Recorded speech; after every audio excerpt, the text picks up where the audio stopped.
안녕하세요. 김어준입니다. 문재인 정부가 출범하자 주요 관계국들 정상들의 축하와 정상회담 요청이 이어집니다. 언론에서는 미국, 중국 정상이 먼저 전화했다며 큰 의미 부여를 하기도 하는데, 그럼 문재인 대통령이 먼저 전화해서 나 좀 축하해달라고 부탁하나요?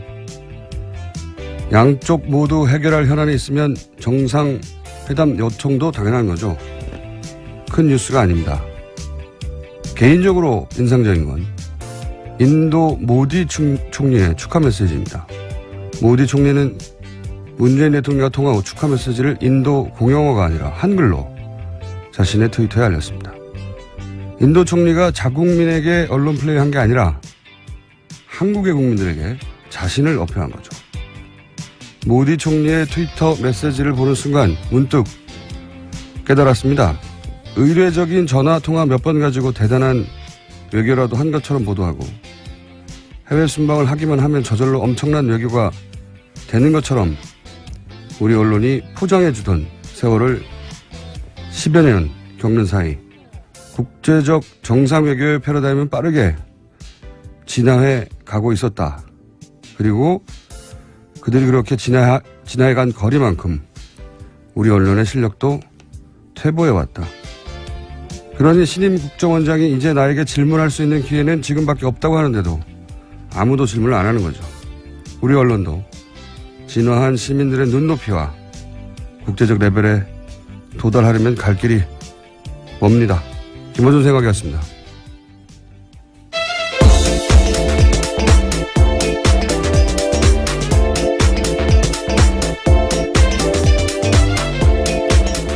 시사인의 김은지입니다.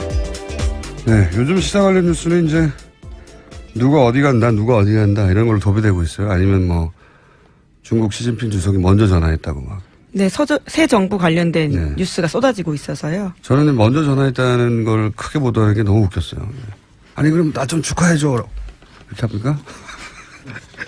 아무 뉴스도 아닌데 먼저 전화했다고 그렇게 여러 번 강조해서 보도하는. 자, 어떤 자리가 메워졌나요? 네, 어제도 한번 말씀드린 적이 있는데요. 내정 상태에서 어제 임명으로 서울대 조국 교수가 민정수석 자리에 임명됐습니다. 뿐만 아니라 옛 홍보수석 격인 국민소통수석에는 윤영찬 전 네이버 부사장이 임명됐고요. 인사수석에는 여성으로서는 처음으로 조현옥 이화여대 초빙 교수가 임명됐습니다. 그리고 청와대 살림을 맡고 있는 총무비서관 자리에는 이정도 기획재정부 예산심의관이 발탁됐습니다. 이런 뉴스가 나오니까 저한테도 문자가 많이 와요. 너는 어디로 가냐고. 아, 가시는 건가요? 그래서 제가 육식 장려 수석이나 채식 사찰 비서관. 아, 채식 사찰까지 하시는. 네. 육식 메뉴가 없는 요식업. 업체 블랙리스트를 제가 작성. 엄청난 탄압입니다. 네. 식약청을 동원해가지고 탄압을 준비 중입니다. 그리고 이제 아무래도 조국 민정수석에 대해서 검찰 출신이 아니다 보니까 관련 뉴스가 긍정적인 뉴스와 또는 뭐 비판 보도도 많이 쏟아지고 있어요. 네. 그래서 조국 민정수석 관련한 뉴스를 좀 더 짚어볼까요? 네. 임명 첫날부터 검찰개혁 의지 피력했습니다. 공수처 신설 등 개혁 필요성 강조하면서요. 내년 지방선거 전까지 검찰개혁 완수하겠다. 이렇게 못 박았습니다. 네. 조국 민정수석 관련한 뉴스들이 굉장히 많이 나오는데 일단 조국 민정수석이 무슨 말을 했는지 잠깐 들어보겠습니다. 한국의 검찰은 아시다시피 기소권 수사권을 독점하고 있고 그 외에도 영장 청구권, 그리고는 헌법을 통해서 영장 청구권까지 가지고 있습니다. 아주 강력한 권한을 가지고 있는데 그런 검찰의 아주 막강한 권력을 제대로 엄정하게 사용해 왔는가에 대해서는 국민적 의문이 있다라고 보고 있습니다. 자, 뭐 공수처 얘기 나오고 그리고 검찰 출신이 아닌데 최근에 이제 한 20여 명 가까운 민정수석 최근에 쭉 따져봐도 검찰 출신 아닌 민정수석은 처음이거든요. 네. 그러다 보니까 이게 화제가 크게 되고 있고 그리고 이제 화제가 크게 된 만큼 주목받는 만큼 이제 언론은 보통 털죠. 예, 이럴 경우. 너는 화제가 없어. 그러면서 털게 되고 그래서 또 관련 뉴스가 나온 게 있죠. 예, 뭐 인사 검증을 거치게 되는 부분이 있는데요. 예. 어제 자유한국당에서 먼저 논평을 냈습니다. 조수석 어머니 박정숙 씨가 이사장으로 있는 학교법인 웅동학원이 지방세 고액 상습 체납자 명단에 포함됐다. 이렇게 알리면서요. 언론 보도가 시작됐는데 2013년 재산세 2건 2,100만 원 체납되어 있다고 합니다. 예. 언론 보도 나자마자요. 조수석은 모친의 체납 사실에 대해서 국민께 사과드린다면서 지금이라도 바로 납부될 수 있도록 하겠다. 이렇게 예. 입장 내놨습니다. 제가 이제 뉴스를 보고 물론 잘못한 거죠. 예. 잘못한 것이고. 그리고 납부해야 되는데 이 뉴스를 보고 이제 제일 먼저 느낀 건 뭐냐면 민정수석에 오래전부터 예정돼 있었던 게 아니구나. 제가 알기로도 최근까지도 본인이 몰랐던 걸로 알고 있거든요. 왜 그렇게 생각을 하냐면 그 앞뒤가 맞구나. 그러니까 본인이 몰랐다고 한 게 사실이구나. 왜냐면 보통 이제 공직에 보통 이렇게 내정할 때 가장 먼저 하는 게 세금 내는 거예요. 먼저 검증하고 또 체크하죠. 예, 본인이. 예. 본인이 세금 낸 것뿐만 아니라 이제 가족들 챙겨보게 되는데 제 1순위로 그걸 해볼 시간도 없이 이걸 여기 소속 입력됐다는 얘기죠. 예. 자. 실제로 어제 기자들이 관련 질문했었는데요. 얼마 되지 않았다라는 말을 했습니다. 제가 알기로도 그래요. 예. 예. 제가 알기로도 오래전부터 내정돼 있었던 게 아니다. 인사가 철저히 비밀에 붙여졌던 건 사실인 것 같고 다들 그 조국 교수에 집중하는데 제가 뭐 얼굴 패권주의라고 적폐라고 얘기했는데 저 같은 얼굴 민주주의자를 빨리 발탁해야 되는데 육식 장려 수석 만들어 주십시오. 채식 사찰까지 하신다는 게 굉장히 충격적입니다. 근데 저는 이 총무비서관에 대해서 주목하는 분들 별로 없는데 저는 총무비서관 임명이 이 문재인 정부를 상징하는 인사라고 봐요. 네. 저 개인적으로는. 굉장히 눈에 띄었습니다. 예. 잘 모르시는 분들이 많을 텐데, 이 총무비서관이 뭐 하는 자리냐, 쉽게 말하면 집사거든요. 흔히들 네. 그렇게 표현하죠. 살림하는 자리죠. 예. 청와대 직원을 누굴 쓸 거냐. 이런 이제 큰 자리들 말고, 뭐 요리사부터 시작해서 아주 작게는 직원을 누구 쓰냐, 혹은 뭐 시설, 혹은 청와대 내에서 하는 행사들 있잖아요. 경례 행사. 그러니까 살림이죠, 살림 전체. 그리고 소위 이제 이게 명칭이 정확하게는 따로 있는데 보통 이제 통치자금이라고 하는 영수증 없이 쓰는 대통령의 네, 예산을 또 만지기도 예. 합니다. 이게 몇백억 단위예요. 잘 모르시겠지만 그러니까 엄청난 액수와 살림을 꾸리는. 근데 이 소위 통치자금은 영수증 없이 써요. 그러니까 이 영수증 없이 쓰는 대통령이 내밀하게 예를 들어서 무슨 누구 뭡니까? 예, 특수활동비 같은 거 특수활동비 같은 거죠. 예, 그러니까 이것 때문에 이 자리에 있는 사람들은 대부분 그 비리 의혹이 연루. 예, 전례를 보면 대부분 그렇습니다. 예, 감옥 갔던 경우들이 많습니다. 많습니다. 그리고 그 노무현 대통령 시절에도 최도술 전 비서관 같은 경우는 SK 비자금 사건에 1년 만에 연루가 됐었고, 뭐 이명박 정부 때도 김백준 비서관 같은 경우에는 뭐 40여 년 이상 집사, 그리고 뭐 BBK 때부터 오랜 세월 여러 가지 의혹의 중심을 섰었죠. 그리고 박근혜 정부 때도 문고리 3인방. 네. 예, 이재만 비서관. 이 자리는 가까운 사람을 쓰는 겁니다. 원래 그냥. 가장 내밀한 또 이야기가 예. 나올 수 있고요. 근데 이 자리에 예산 전문가를 임명했어요. 모르는 사람. 예, 공무원이죠, 그냥. 예. 이게 저는 조국 교수를 민정수석에 임명하는 것보다 훨씬 어려운 일이라고 보고, 그리고 이 정도 비서관은 소위 이제. 예, 심의관요. 예. 예. 이제 비서관이시죠? 예, 죄송합니다. 이 고위 공무원들 대부분 행시 출신이거든요. 이분은 그냥 공채 출신이에요. 예, 7급 예. 공무원으로 시작했다고 합니다. 예산 전문가예요, 그냥. 그래서 예산 전문가가 와서 그냥 예산 다루듯이 하라고 한 거예요. 저는 이게 제일 인상적인 인사다. 네. 그 이전까지만 해도 언론에서도요, 하마평 측근들 이야기가 주로 나왔었는데 깜짝 인사였습니다. 그렇죠. 한 번도 안 그런 적이 없기 때문에. 네. 그러니까 조국 수석이 이제 검찰 개혁과 그리고 이제 얼굴 패권주의 때문에 자꾸 거론되고 있는데 가장 인상적인 인사는 언론이 주목해줘야 되는 인사는 제가 보기에는 총무비서관 자리입니다. 네. 이 비서관이 오히려 이제 시스템적으로 하겠다는 거죠. 예. 문재인 정부의 예, 더 투명하게 하고. 예. 네, 문재인 정부의 철학과 상징하는 인사였다. 저는 그렇게 보고요.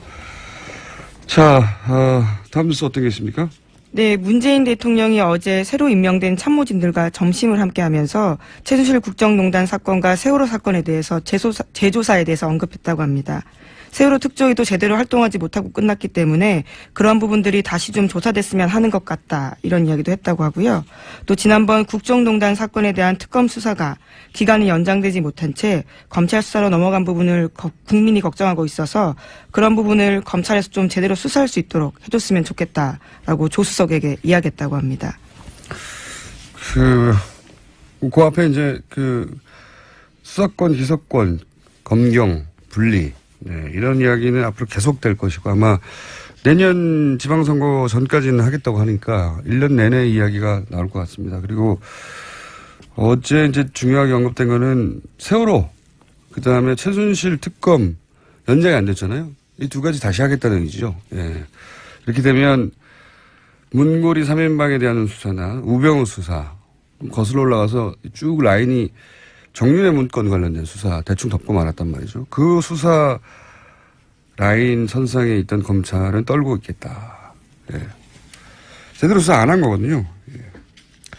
자, 그리고 이제 이런 인수위 기간 없이 바로 일을 시작했기 때문에 전 정권이 임명한 주요 자리에서 사표들을 이제 계속 수리되고 있죠. 네, 우선 당장 김수남 총장 사의 표명했습니다. 검찰총장 사의 표명했고요. 뿐만 아니라 황교안 국무총리와 박승춘 보훈처장 같은 경우에도 사표를 이미 냈는데 대통령 대행이라고 하려고 그랬죠. 네, 이 중에서 이제 주요 직책 중에 검찰총장은 사의를 표명했고 이미 수리됐고 경찰청장 사정기관 중에는 경찰청장만 남았어요. 예. 네, 국정원장도 이제 이미 바뀌었고. 예. 예. 근데 이분은 뭐 사임할 생각이 없다고. 네. 네, 강직한 분이네요. 나왔습니다. 임기가 남았다고. 예, 다른 분들도 임기는 남았어요. 예. 요 이야기는 저희가 잠시 후에 경찰 개혁과 관련해서는 표창원 의원을 저희가 초대했습니다. 그래서 관련해서 자세한 얘기 나눠볼 예정이고. 자, 그 다음에 어떤 또 뉴스들이 나왔습니까? 네, 문재인 대통령 아베 신조 일본 총리와 전화통화하면서 국민 정서와 관련해서 위안부 합의는 수용하지 못하겠다라는 이야기를 했다는 보도가 나왔습니다. 아마 이제 이 위안부 합의는 상대 국가가 있기 때문에 과연 본격적인 재협상이 될 수 있을지. 왜냐하면 일본도 가장 먼저 얘기한 게 재협상은 없다는 거거든요. 이제 여기서는 합의를 수용하지 못하는 장소가 있다. 우리는 거꾸로 이렇게 얘기를 했고 그 국가 간의 협상이기 때문에 어떻게 될지는 모르겠지만 근데 최소한 그게 이제 국민 감정에는 반한다. 이 사실을 인식하고 그런 국민 감정을 반영해야 되는 게 대통령의 의무죠. 네, 정상 간의 대화에서 직접 언급했다라는 게 의미가 있습니다. 그래서 이런 반영을 안 해줘서 그동안 국민들이 속이 상했던 거죠. 네. 자, 어떻게 될지 모르겠지만 뭔가 아빠가 없다가 아빠가 생긴 것 같은 거죠, 이게. 예. 우리는 이게 마음에 안 드는데, 아무도 얘기를 안 해주니까 정부 단위에서는 속이 상하다가 그런 상황이 된 거고요. 또 어떤 뉴스가 있습니까? 네, 계속해서 문재인 대통령 관련해서요. 주변 사강에 파견할 특사 내정했다라는 소식도 있습니다. 근데 이게 내정인지, 이게 언론들이 앞서 짚은 건지, 왜냐면 이제 이런 인사 기간 동안은 1시간 전까지 내정된 줄 알았더니. 네, 그렇죠. 엎어지는 경우가. 뚜껑을 열어보면요. 네, 다른 경우도 많습니다. 굉장히 많거든요. 대변인도 거의 확정된 줄 알았더니, 그렇죠. 아직 대변인 확정 안 됐습니다. 네, 어제 한창 실시간 검색 순위에 특정인 이름이 네. 오르기도 했습니다. 어쨌든 지금 이야기 나오고 있는 특사는 누구입니까? 네, 어젯밤에 연합뉴스발로 나온 거기 때문에 아직 내정이라고는 명확하게 말하기 힘들지만요. 미국 특사에는 홍석현 전 중앙일보 회장, 그리고 중국 특사에는 박병석 의원, 일본 특사에는 문희상 의원, 러시아 특사에는 송영길 의원이 유력하게 거론되고 있다고 합니다. 송영길 의원이 왜 러시아 특사죠? 가까워서. 러시아 푸틴 예를 들어서 대통령을 만난 적이 있나요? 그치, 중국을 간 건 알고 있는데요. 네, 중국, 러시아는 잘, 예. 중국 관련해서는 많이 거론됐는데, 푸틴 대통령 만난 적이 있는 것 같습니다. 어렴풋이 기억이 나는데. 한 번 만났다고 잘 안 하는 건 아니잖아요. 네. 손흥민한테 다시 따져봐야 되겠습니다. 왜 러시아냐고. 뭐 하여튼 이런 관련 인사들, 지금 뭐, 5개월이 아니죠. 7개월 가까이 거의 국정이 비어 있었기 때문에, 메워놓은 작업들 관련한 뉴스가 많이 쏟아지고 있습니다. 자, 그리고 또 다른 뉴스는 어떻게 있습니까? 네, 어제 청와대 모습 계속해서 언론에 공개가 됐었는데 양복 상의 벗고 한 손에 커피 들고 대화하고 있는 청와대 참모진과 대통령의 모습들이 신선하게 다가왔습니다. 제가 이제 요즘 사실은 몇 년째인데 보수 미디어의 분위기라든가 뭐 이런 분위기를 파악하려고 종편을 꼬박 보거든요. 종편도 보고. 근데 이제 취임 이후부터 종편의 분위기가 확 바뀌었어요. 네, 뭐 속보, 대통령 아침 식사 여사가 직접 챙겨. 네, 네. 아, 정말 그게 속보인가요? 그런 뉴스가 있었어요. 예. 대통령 상의 직접 벗어 이런 거. 그래서 반성했어요. 아, 열심히 살아야 되겠다. 나는 저렇게 열심히 한 적이 있었던가. 언제 한번 종편 특집 해야 되겠습니다. 보고, 이길 수가 없구나, 이런 생각을 했어요. 자, 하여튼 뭐, 새로운 정부가 출범한 지 이틀밖에 안 되기 때문에 관련 뉴스가 굉장히 많이 쏟아지고 있고요. 다른 뉴스는 어떻게 있습니까? 네, 미국 뉴스 좀 전해드리자면요. 트럼프 미국 대통령이 제임스 코미 미 FBI 국장을 해임한 뒤 심각한 후폭풍에 휘달리고 있다고 합니다. 급작스러운 코미 해임이 지난해 대선 때 트럼프 진영이 러시아에 내통한 것을 수사하는 것을 막으려는 시도라는 의혹들이 계속해서 나오고 있기 때문입니다. 제가 알기로는 저도 이 뉴스 계속 주목해서 보고 있거든요. 왜냐하면 트럼프 대통령이 취임할 때부터 그리고 하필이면 우리가 이제 탄핵 국면을 거쳤기 때문에 트럼프 대통령 지지율이 워낙 낮고 처음부터 역사상 최저라고 하죠. 그리고 이제 취임할 때 탄핵시켜야 한다고 하는 이미 미국 국민들 여론도 있었고. 네, 목소리가 예. 그때부터 근데 이제 나왔죠. 정치권에서는 이제 그런 얘기가 한 번도 없다가 드디어 나왔어요. 드디어 민주당에서 탄핵으로 갈 수도 있다. 그래서 제가 이제 미국의 배팅 사이트를 찾아봤죠. 60% 상승했습니다. 아, 그 전에 비해서요? 네, 예. 60%. 트럼프 대통령의 탄핵 가능성을 두고 실제 배팅 사이트에서 있어요. 네. 근데 60% 상승해가지고 굉장히 높은 확률로 올라갔거든요.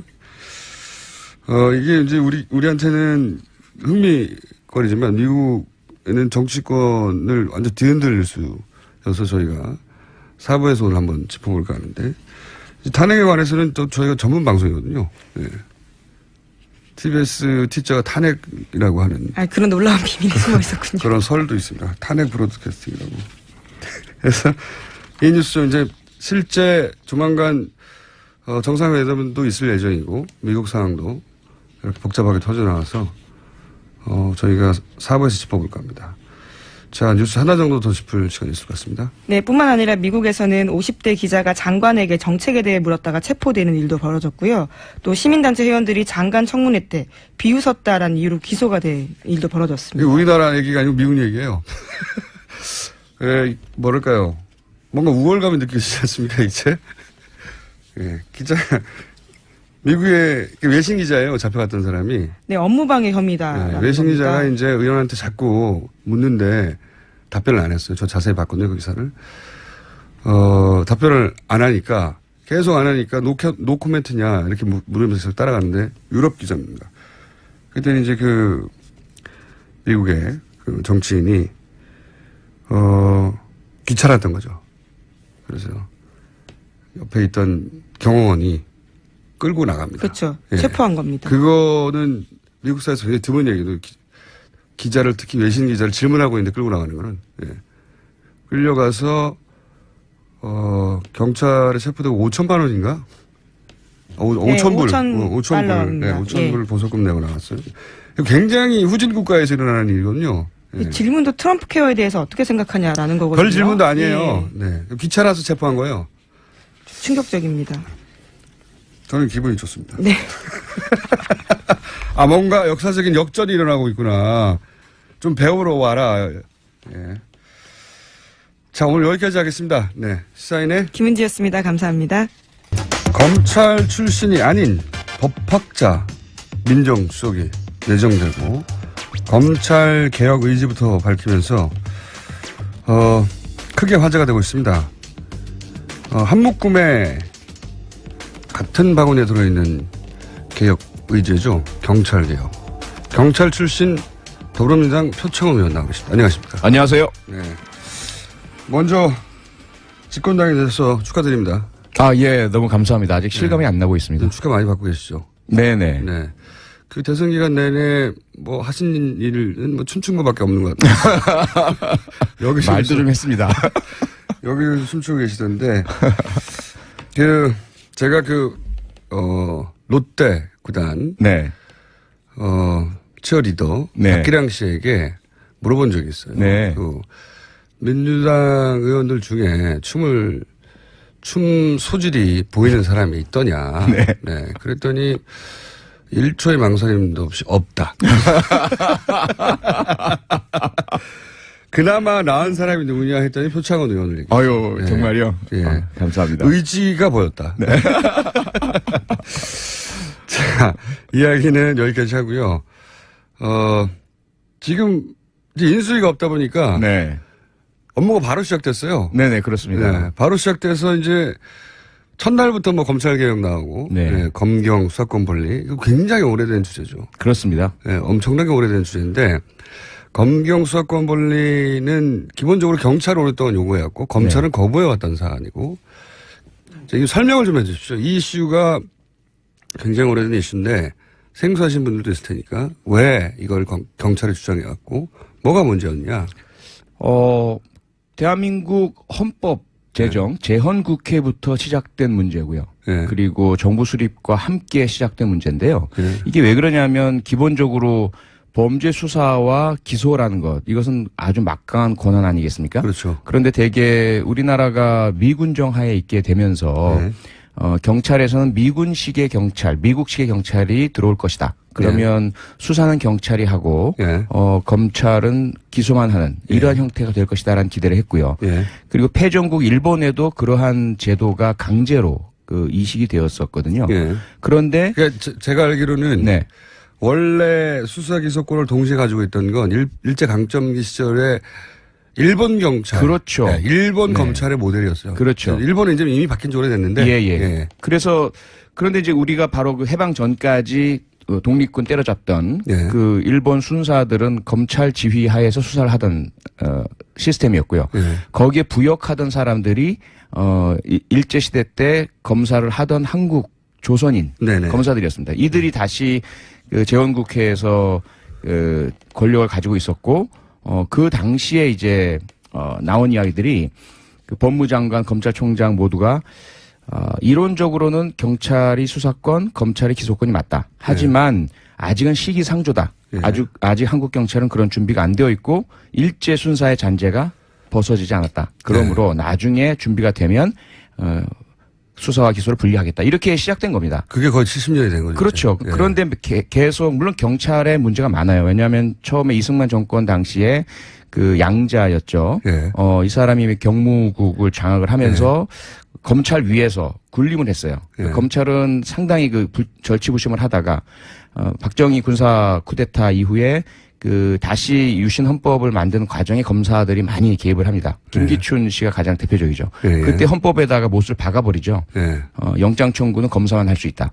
이렇게 되면서 수사 제도 자체를 검찰 장악으로 만들어 버리면서 지금까지 흘러오면서 경찰은 독립해달라, 검찰은 안 된다. 뭐 이렇게 해온 거죠. 이게 복잡하게 생각할 것 없이 잘 생각해 보시면 일제 강점기 때 생각해 보면 검찰은 일본인이 하고 밑에 수사를 그 식민지 시절에 한국인들이 한 겁니다. 순사. 예, 그러니까 한국인한테 권한을 안 준 거예요. 네. 그렇게 시작된 겁니다. 네. 그렇게 시작됐고 그리고 나서 이제 검찰이 한번 권력을 쥐고 나서 안 놓고 있는 거죠. 그렇죠. 예, 다른 나라에서 뭐 미국 같은 경우에는 분리돼 있어요. 분리돼 있는데 미국, 영국 뭐 다 분리돼 있고 일본도 그렇고요. 네. 경찰이 수사하고 기소는 검찰이 하고 아주 간단한 건데 우리나라에서는 검찰이 경찰을 수사 지휘하게 돼 있는 거죠. 그래서 경찰의 경찰의 조직은 굉장히 크고 방대한데 권한이 없어요. 실제로는 수사에서 뭐 영장을 청구하거나 뭐 그런 권한이 다 없는 거죠. 다 없고요. 검사의 지휘를 받아서 수사를 하도록 명시되어 있습니다. 예. 형사소송법상에. 그래서 만약에 검사 지휘 없이 하다가는 불법 수사가 될 우려가 있고요. 그렇죠. 경찰이 수사를 하다가도 언제든지 검사가 넘겨라. 사건을 이첩해라 넘겨라. 그러면 넘길 수밖에 없어요. 맞아요. 네. 그리고 경찰이 어떤 결론을 내서 뭐 기소나 불기소나 의견을 내도 그럼 검찰이 언제든지 뒤집을 수 있습니다. 그렇죠. 예. 네. 그러니까 경찰이 하는 것은 그냥 앞부분에 조사 좀 해둬라. 이런 수준으로 이제 굴러가고 있는 거죠. 그러다 보니 생기는 문제가 뭐가 있습니까? 경찰은. 가장 큰 문제가 최근에 우리가 목격했던 검사들의 범죄 또는 검사와 연결되어 있는 사람, 전직 검사, 법조인들의 범죄는 경찰이 혐의를 포착해서 수사를 한다 하더라도 그렇죠. 중간에 중단되거나 넘겨버리거나 혹은 나중에 혐의 없음, 무혐의 뭐 이렇게 유야무야되어서 제19 감싸기라든지 뭐 유권무죄, 무권유죄 또는 유전무죄 뭐 이러한 문제가 되는 거죠. 재벌들 역시 마찬가지로 검찰들 꽉 잡고 비호하고 하다 보니까 재벌들도 언론에 의해서 크게 문제가 되지 않는 한 또는 권력이 밉보이지 않는 한 아무리 불법적으로 그 세금을 안 내고 경영권 승계를 하고 또는 노동자를 탄압하고 해도 전혀 뭐 수사 대상이 되지 않거나 그렇죠. 혹은 뭐 무혐의 처분되거나 이런 것들이 가장 큰 문제죠. 그렇죠. 이제 우리 사회에 이제 막강한 힘을 가진 계층들이 검찰만 잘 구슬리면 되는 거죠. 그렇죠. 네. 그렇죠. 기소하지 않으면 죄가 없는 겁니다. 네. 아무리 실제로 큰 죄가 있어도 기소하지 않으면 법적으로 존재하지 않는 범죄거든요. 맞습니다. 네. 그렇기 때문에 검찰 내부의 문제는 검찰이 덮고, 네. 그리고 검찰 외부에 이제 힘이 있는 사람들이나 또 뭐 재벌이나 검찰을 잘 구슬리면 되고 그러면서 이제 검찰의 힘이 굉장히 비대해지고 그렇죠. 그리고 이제 정치 검찰이 되어갔던 거죠. 지금까지. 네. 얼마 전에 그 우병우 전 민정수석 같은 경우가 대표적인데 네. 그 장인분이 대단한 분이었어요. 네. 이인섭 전 경찰청장에게 뇌물을 줬다가 구속되기도 했던 아주 대표적인 비리 건설업자였는데 네. 딱 우병우라는 사위를 맞아들인 거죠. 검사 한 명만 집안에 들어오면 자신의 그런 불법적인 사업도 얼마든지 다 무마될 수가 있고 네. 뭐 사법적으로 처리되지 않고 확장할 수 있고 뭐 이런 식의 그 검사를 내 편으로 만들자라는 것이 돈 많은 사람들에게 있어서는 아주 뭐 유행 같은 일이죠 대한민국 사회에서. 그리고 이제 뭐 검찰 이제 뭐 재벌들이 소위 이제 표현으로는 장학생이라고. 네, 그렇죠. 네. 장학생. 네. 예, 뭐 그 실제로 밝혀진 정확하게 실제로 밝혀진 바는 없는데 그 당시 그 삼성 엑스파일이라고 사실 많이 드러났죠. 예. 네, 노회찬 전 의원이 그걸로 의원직 상실하고. 그 실제로 드러났다는 게 이제 제 말은 이제 기소되고 재판받고 해서 예, 그렇죠. 그건 그렇죠. 없어요. 네. 없는데 그때 이제 그 엑스파일에도 있었고 네. 또 그리고 이제 삼성공화국 네. 그때 썼던 갑자기 이름 생각나요. 김영철 변호사. 전 변호사. 네. 네. 삼성 변호사 출신이 삼성을 말한다. 네. 그분도 얘기를 했죠. 자기가 그런 일을 했었는데 네, 스스로가 했다고 얘기를 스스로 했죠. 했는데 네. 소위 이제 그 장학금이라고 부르면서 이제 몇백만 원 혹은 뭐 그 이상의 액수를 검찰 고위 관계자들이나 또는 뭐 판사들이나 뭐 이렇게 관리해 왔다 법조계를. 네. 네. 왜냐하면은 거기만 장악하면 되니까요. 그럼요. 예. 그럼 죄가 없는 겁니다. 기소하지 않으면 법적으로 죄가 없는 거예요. 예. 그렇죠. 자, 그래서 견제할 곳이 없었던 거죠, 여기 대해서. 그렇습니다. 그래서 이제 공수처를 만들기도 하고 따로. 네. 그리고 경찰이 지금 요구하는 건 그럼 수사권을 달라는 겁니까? 그렇습니다. 그러니까 수사를 지금 행하고 있는 것을 법적으로 현실화해달라는 것이고요. 수사는 원래 이미 하고 있었죠. 원래 하고 있죠. 네. 그리고 언제든지 그 검사가 앞서 말씀드린 것처럼 경찰 수사를 중단시키거나 개입하거나 왜곡시키거나 혹은 영장 청구를 해줘야 되는데 하지 않고 계속해서 불합리한 재수사 지휘를 한다거나 이러한 검사의 전행을 막아달라는 거죠. 그 외에 이제 그 영장 관련한 권한은 어디까지 요구합니까? 바라는 거는 개헌이죠. 앞서 개헌? 말씀드린 것처럼 헌법에 못을 박아둔 그렇죠, 검사만 영장을 청구할 수 그거 있다라는. 쉽지 않겠는데. 근데 지금 개헌 논의가 있기 때문에. 그때 같이 해달라? 그렇죠. 네.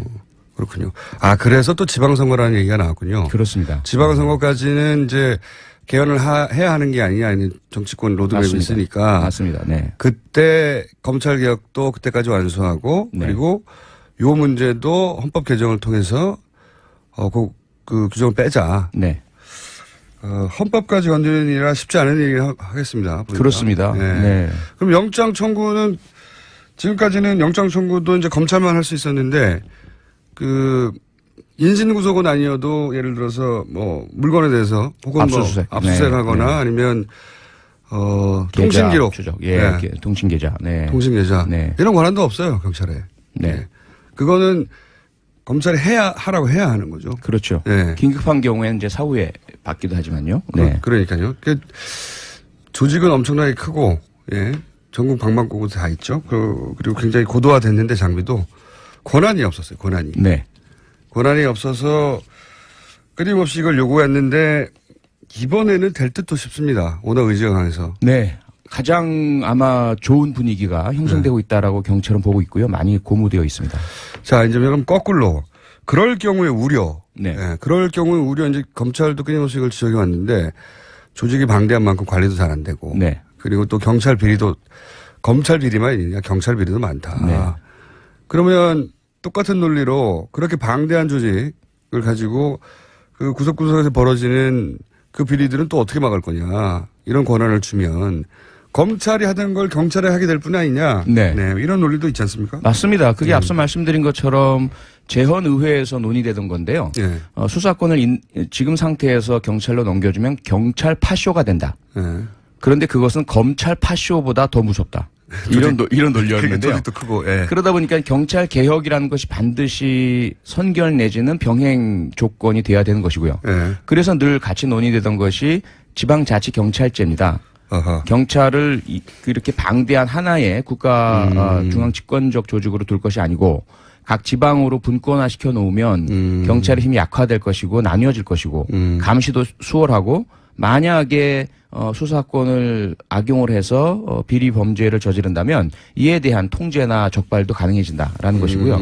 또 하나는 경찰청장이 지금처럼 대통령의 어떤 수족처럼 네. 그렇게 정치적으로 남용되는 경찰은 무섭다. 여기에다 수사권까지 더해지고 정보권까지 있는 상태에서 네. 총까지 차고 있고 그래서 이런 부분들 때문에 경찰청장의 인사에 있어서의 투명성 그리고 경찰 내부의 인사의 민주적 통제 장치 그런 부분들이 요구가 되고 있는 거죠.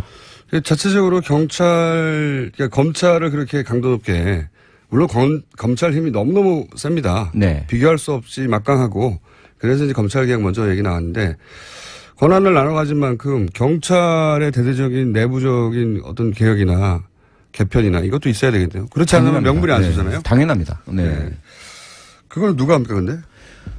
그동안 당은 당대로 저희 네. 더불어민주당 내부에서 뭐 저도 참여한 경찰개혁 그 프로젝트를 계속 진행해 왔고요. 그 다음에 문재인 캠프에서도 당 내부 경선 때부터 줄곧 경찰 개혁에 대한 프로그램을 만들어 왔습니다.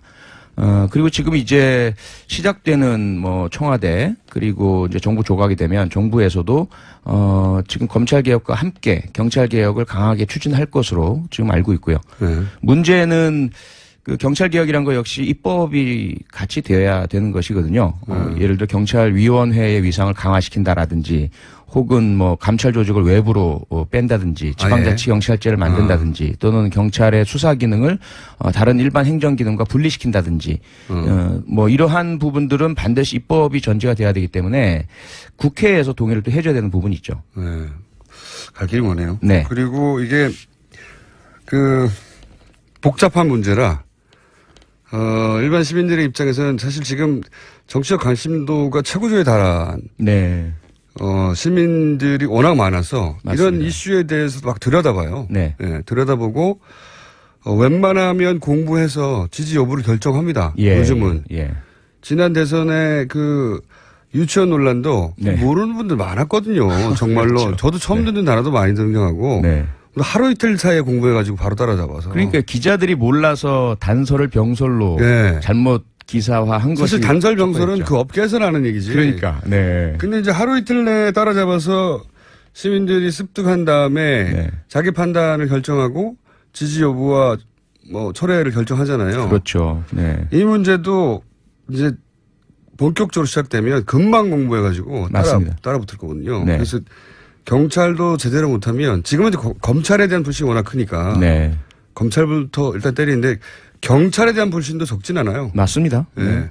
같이 두드려 맞을 수 있습니다. 예, 맞습니다. 네. 어떻게 하실 겁니까? 잘해야죠. 아니 근데 네. 또 얘기하다 보니까 검찰총장은 좋다. 네. 개혁하십시오. 저는 물러나겠습니다. 임기 남았는데 던졌지 않습니까? 예. 물론 이제 의원님의 책임은 아니고 근데 물을 사람이 없으니까 의원님한테 여쭤보겠는데 네. 경찰총장은 근데 지금 꼭 물러나야 된다는 게 아니라 예. 이런 여러 가지 계획의 이야기가 나오니까 네. 이제 새로운 정부에 부담을 주지 않겠다는 차원에서 보통 사표를 던지거든요. 네. 던져놓고 네. 아니다 당신이 계속 하시오. 네.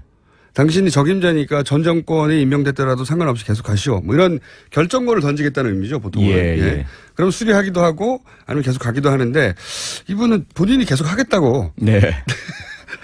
다만 이제 차이가 있는 것은 네. 김수남 전 검찰총장의 경우에는 명분으로 내세운 사유는 네. 사실은 그 전부터 자신의 임명권자인 박근혜 전 대통령을 구속하게 되면서부터 네. 자신은 그 결정과 함께 검찰총장 자리에 있어서는 안 되는 그런 상황이었다. 하지만 대통령도 안 계시고 법무부 장관도 안 계시는데 검찰총장하죠. 뭐 이러한 것이었고 이철성 경찰청장 같은 뭐 두 사람 다 법적으로 임기가 보장되어 있기 때문에 그렇죠. 네. 이런 부분은 과거에 정권이나 또는 뭐 대통령의 의지에 따라서 뭐 하루 아침에 갑자기 갈려버리고. 근데 과거에는 네. 나가라고 그랬죠. 나가라 그랬죠. 아예. 네. 네. 나가라고 그랬는데 이번에는 다들 알아서 나가주기를. 다들 탄핵을 거치기도 하면서 네. 그 전 정권이 이제 분명하게 실패하고 끝나면서 그때 임명됐던 분들이 그러면 새로운 정부가 새로운 방식으로 운영을 할 거면 네. 선택권을 임기가 보장됐기 때문에 나가라 할 수가 없고 네. 또 새로운 정부의 이 스타일상 나가시오 이런 스타일도 아니니까 아니죠. 네. 선택권을 주는 거란 말이죠. 새 그렇죠. 정부에게. 맞습니다. 네. 재신임이 해달라 그럼 계속 가겠다. 네. 아니다. 그것까지는 저는 이해가 가는데 이 경찰청장 이철수 경찰청 뭐 특별히 잘했다 잘못했다가 아니라 그런 선택권을 정부에 주지 않고 저는 임기를 다 채우겠습니다라고 직접 먼저 말하는 게 네. 뭡니까 포부인가요? 반드시 이해를 하고 싶어서. 네. 우선은 이제 좀 복잡한 문제가 있습니다. 아, 그래요? 그 개인적인 부분과 조직적인 부분이 있죠.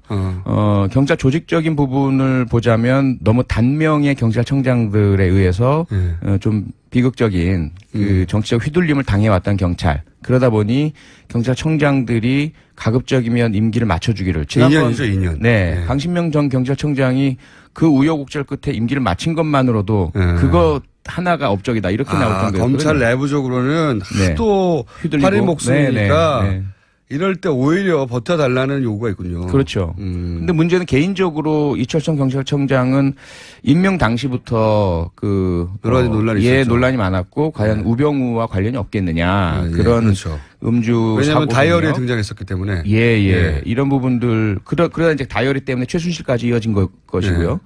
그 다음에 이제 본인이 말 실수했는지는 모르겠지만 공개석상에서 기자들 앞에서 자신은 박근혜 정권과 운명을 같이 하겠다 이런 말을 한 적이 있었고요. 아 그래요? 예. 그러다 보니 그때 많은 비난이 있었죠. 무슨 말이냐. 경찰청장은 정권과 상관없이 임기를 채우라고 일부러 그렇게 법 개정까지 한 것인데 본인이 정권과 운명을 같이 하겠다는 말은 이미 정치적 경찰이 되겠다는 거 아니냐. 이제 이런 비난을 많이 받고 진위가 그게 아니었다라고 한 적이 있어요. 그러니까 지금 이야기와 그 당시 이야기가 정반대의 이야기를 본인이 한 것이죠. 그때는 이제 정권의 성공적인 마무리를 위해서 노력하겠다는 의미였겠죠. 그렇죠. 근데 이제 성공적이지 못한 마무리가 됐으니까. 그렇죠. 다만 이제 그 촛불 집회 와중에 이철성 경찰청장은 참 잘했다고 봅니다. 저도 그렇죠. 많이 칭찬을 했고요. 그전과 그전 경찰청장들과는 달리 물론 이제 권력이 흔들렸기 때문에도 그랬겠지만 또 시민들이 실제로 권력이었고요. 대단히 유연하게 시민 촛불 집회 관리를 했기 때문에 서울시장이 물을 안 줘서 그런 것도 있어요. 그 부분도 상당한 작용을 했죠. 네. 박원순 서울시장님이 물을 안 주는 바람에 쏠 게 없었어요. 쏘고 싶어도 그 공은 반드시 지적해줘야 되고. 이와간 질서 유지라는 걸 굉장히 잘했죠, 평화적으로. 네, 그렇습니다. 그 그래서 잘했다고 생각하기 때문에 본인이 미리 얘기를 하는 건가요? 나를 쳐낼 생각하지 말라고. 아마도 그런 게 내부 심리적으로는 담겨 있는 것으로 보입니다. 직접 물어보지는 않으셨죠? 아니죠. 네, 저는 뭐 전혀 그 개인적인 통화는 하지 않고요. 네. 연락도 하지 않고 혹시나 압력으로 비춰질까봐 네. 압력을 받으시지도 않으시겠지만 어쨌건 본인 생각으로는 그 박근혜 전 대통령 임기 말에 나름대로 중립을 지키면서 그 질서 유지와 민생 치안에 헌신했다. 그러므로 내가 나갈 이유가 뭐가 있겠느냐 이런 마음이 좀 있는 것 같습니다. 요즘 특이한 사례라서 꼭 관둬야 된다 아니면 계속해야 된다를 떠나서 이제 새로운 정부가 들어서고 여러 가지 이제 새로운 인물들이 들어서는데 나는 안 된다고 말하는 거잖아요. 네네. 이게 이례적이거든요. 이례적이죠. 예. 네. 나를 건들지 마세요라고 미리 말하는 건 이례적이어서 네. 왜 그러신가. 진위가 궁금해서 인터뷰를 한번 해봐야 되겠습니다, 저희가. 그러시죠. 한번 시도해 보시죠. 네. 안 하실 것 같긴 한데 계속 괴롭혀야지. 이런 건 어떻습니까? 이 수사가 미진했다. 네.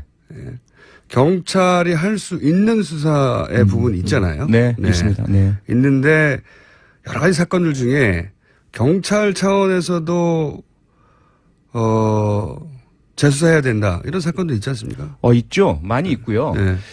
가장 대표적인 것이 아마도 그 백남기 네네. 국민 사건. 예, 예. 그 다음에 그 박근혜 전 대통령 오촌 안에 벌어졌던 오촌 살인 사건. 그 수사는 경찰이 했기 때문에요. 처음에. 그렇죠. 예. 처음부터 경찰이 시작했고 경찰이 마무리 지었죠. 무혐의 처분, 자살로 마무리 지었던 사건인데 예. 의문과 의혹이 많이 남아 있고요. 검찰이 끼어들 여지도 없이 네. 오촌 살인 사건 같은 경우에는 경찰이 현장에 갔고 경찰이 자살로 결론 냈고 그리고 네. 끝났어요. 그냥. 그렇습니다. 예. 다만 여기서 문제는 검찰의 지금의 헌법과 형사소송법 체계에서라면 그러한 경찰의 내사종결에 대해서 승인하면 안 되었던 것이죠. 의혹이 네. 있다면. 근데 네. 그것도 동조한 것이죠. 네. 사후적인 공범 같은 그런 역할이고 다만 그 전 단계에서 문제가 되는 것은 뭐냐면 박근혜 정권 임기 초기에 김학의 예. 전 법무차관이 원주에서의 그 처음엔 접대라고 했다가 네네. 나중에 그것이 폭행이었던 것으로 네. 피해자 진술로 확인되는 사건이었는데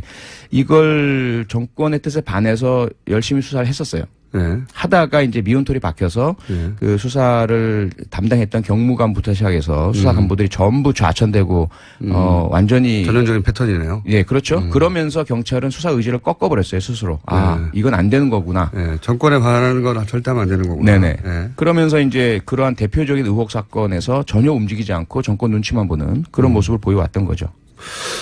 그러고 보면은 지난 5년 혹은 길게자면 10년 사이에 경찰이 다시 수사를 하면 어떤 단서들이 다시 잡히거나 혹은 사라졌던 증거들에 대한 재검증을 할 수 있거나 하는 사건들이 좀 있죠. 있습니다. 네. 있죠.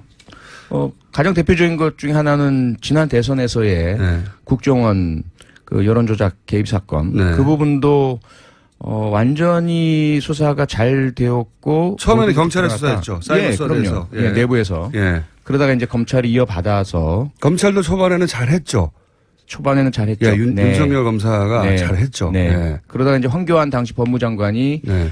공직선거법 적용을 못하게 하고 구속을 못하게 하면서 틀어지고 더 큰 것은 원세훈 전 국정원장만이 아니라 실제로 이 사건에 가담하고 개입했던 사람들 그리고 그 이후에 경찰 수사 초기에 수사 과정에 왜곡이 일어나고 허위 중간 수사 결과 보고를 하는 그 과정 내에서의 모든 사실이 드러나질 않았어요. 경찰과 검찰이 밝혀냈던 수많은 증거들이 채택이 안 됐죠. 그렇습니다. 예. 네. 엄청난 몇만 개, 몇십만 개의 네. 그런 데이터들이 인정이 안 됐어요. 네. 법정에서. 사실 되짚어보기 시작하면 경찰이 제대로 된 수사권만 주면 할 수 있는 일이 많겠네요. 많습니다. 예. 네. 그러면 이게 이제 검찰 얘기도 물론 들어봐야 됩니다. 예. 오늘은 이제 의원님만 모시고 이제 이 얘기를 했는데 이제 검찰 출신 의원님을 모시고 그럴 경우에 우려도 얘기해봐야 되고 네. 두 분 다 모시고 싸움 붙이는 것도 해야 되고. 예. 그것도 괜찮을 것 같습니다. 네. 싸움 붙이는 게 네. 저 전문이니까. 이럴 때 가장 일반인들이 쉽게 만나는 건 경찰이거든요. 그렇습니다. 네. 그리고 그 일선의 경찰들이 뭐 그 동네 업자들에게 네. 뭐 이렇게 돈을 먹었다 이런 얘기는 참 많잖아요. 네. 요런 데 대한 방지 네. 또는 구체적인 어떻게 그걸 막을 것인가? 완전히 없앨 수는 없겠지만 사람 사는 세상에서 네네. 이런 보관들을 가지고 얘기가 시작되지 않으면 계속 거기 공격받을 것 같아요. 맞습니다. 사실은 그런데 그 자체도 검경 간의 견제와 균형, 수사와 기소의 분리 내지는 예. 분점이 그 하나의 해결책일 수가 있어요. 왜냐하면 지금 그 검찰과 경찰 간에는 묘한 적대적 공생관계가 되어 있습니다. 그렇겠죠. 예. 아시겠지만 그 백남기 농민 사건 같은 경우도 검찰이 수사권을 틀어쥐고 있음에도 불구하고 수사를 하지 않아요. 한 번도 제대로 피의자들 소환도 해본 적도 없고, 고발인 조사도 제대로 한 적이 없어요. 그것은 뭐냐면 자기들이 이 기회에 경찰 내부의 문제를 확실하게 수사해서 피의자를 입건하고 공표함으로써 경찰의 위상도 떨어뜨리고 이거 봐라. 검찰이 훨씬 더 우위에 있고 수사 잘하고 언제든지 문제가 있다면 우리들 밝혀내는데 이것을 수사권을 경찰로 주어버리면 어떻게 될 거냐. 이렇게 말할 수 있는 좋은 사건인데도 안 해요. 그건 왜냐하면 이미 권력을 정점으로 해서 경찰과 검찰이 상호 간에 충성 경쟁을 하고 서로 그런 웬만한 부분들은 감추자라는 거예요. 경찰도 마찬가지로 검사들 비리를 많이 가지고 있습니다. 아, 그래요? 얼마든지 할 수가 있어요. 서로 터뜨릴 수가 있어요? 아, 그럼요. 지난번에 막 터뜨렸으면 좋겠어요, 서로. 아, 그러니까 한번 그 황운하 아시죠? 황운하 현재 수사구조 개혁단장. 이 사람이 그 용산 경찰서 형사과장을 할 때 그 성매매 업소와 연루된 검찰들의 리스트를 확보해서 수사를 막 하고 있었어요. 여기까지 하겠습니다. 네, 또 모시겠습니다. 네. 차원 의원입니다. 예. 김어준이었습니다. 3부에서 뵙겠습니다. 지도부가 총사퇴를 했습니다. 대선 백서 이야기도 나오고 있는데요. 차기 지도부도 이제 곧 꾸려지겠죠. 원내대표 도전을 선언한 국민의당 유성엽 의원 나와 계십니다. 안녕하십니까? 예, 반갑습니다. 네. 교문위 위원장이시죠? 그렇습니다. 네, 삼선이시고. 예. 자, 이 얘기부터 먼저 해볼게요. 원내대표에 왜 도전하시고? 어떻든 지금 이제 우리 국민의당도 대선 패배로 어려운 상황이고 네. 또 나라도 뭐 경제 문제라든지 또 남북 문제 이거 상당히 위기 상황입니다. 그래서 어떻든 국회를 생산적인 국회로 만들어야 하는데 우리 국민의당 스스로를 추스려 보면서 국민의당이 어떤 경제 문제, 안보 문제, 또 남북 문제 위기 등을 이렇게 극복해 나가는데 좀 주도적인 역할을 했으면 좋겠다. 그 와중에 이제 제가 원내 사령탑으로서 그 역할을 해보고 싶다. 네. 예, 그래서 나옵니다. 자, 그 호소는 이제 국민의당 의원들에게 하셔야 되고, 원내대표이기 때문에 의원들이 뽑는 거거든요. 네. 도전 선언을 하셨는데, 다른 얘기 전에 이제 그 얘기부터 해보죠. 대선 백서 얘기가 나오지 않습니까? 예. 대선 백서를 만드는 건 중요하죠. 지난번 2012년에도 민주당 백서를 오랜 시간에 걸쳐서 만들었고, 패배 요인에 대해서 굉장히 이제 어떤 의미에서 잔인할 만큼 냉정한 평가들이 거기 담겼고, 그 백서를 기반으로 해서 다시 민주당이 전략을 수정하고 여기까지 왔다. 이렇게 볼 수 있습니다. 그러니까 국민의당도 이 백서가 굉장히 냉정하고 엄정해야 되는 거죠. 예. 네. 뭐 이겨도 백서는 필요한 거라고 봐지는 그렇죠. 거고요. 네. 이겨도. 그러나 더군다나 이제 패한 경우에는 네. 더더욱 한번 돌아다 보고 또 잘 정리를 해서 반성할 건 반성하고 그렇죠. 또 경각심을 가지고 또 앞으로 나가야 되기 때문에 당연히 어떤 분석과 평가 과정은 필요하다 이렇게 봅니다. 자, 그래서 의원님이 그러니까 앞으로 원내대표가 되실 수도 있는 분이기 때문에 예. 의원님이 생각하시는 이제 패배 원인 분석 굉장히 중요하지 않습니까? 예. 앞으로 그 원인 분석을 이렇게 나는 하고 있기 때문에 당을 이렇게 추스릴 것일 수가 없는데 여러 가지 측면에서 이제 분석을 해볼 수 있습니다. 이제 캠프가 뭘 잘못했느냐, 혹은 뭐 전략적인 측면에서 예를 토론회는 어떤 부분에서 우리가 실패했다든가 전략을, 혹은 뭐 지도부는 어떤 실수가 있었다, 뭐 후보는 어떤 부분에 있어서 취약했다든가 이런 얘기를 제가 한번 여쭤볼까 하는데 우선 차기 지도부를 꾸리는 이야기부터 시작됐으니까 예. 지도부는 어떤 실수를 했습니까? 예를 들면 지도부하면 박지원 대표로 일단 상징되는데 현재는 뭐 지도부가 뭐 딱히 어떤 실수를 했다라기보다는 어떻든 다 각자 나름대로 최선은 다 했지만은 예. 이제 상대적으로 좀 우리가 좀 부족했던 거죠. 어떤 부분이 부족했습니까? 뭐 여러 가지 뭐 조직, 홍보, 예. 또 뭐 여러 가지 뭐 자금, 뭐 이런 등등 많은 부분에 있어서 부족했는데 우리가 부족한 결과가 이번 대선 결과이냐. 예. 좀 더 구체적으로 그러니까 그런 종합적인 부족함이 물론 있었겠죠. 근데 박지원 대표가 잘못한 부분이 있습니까?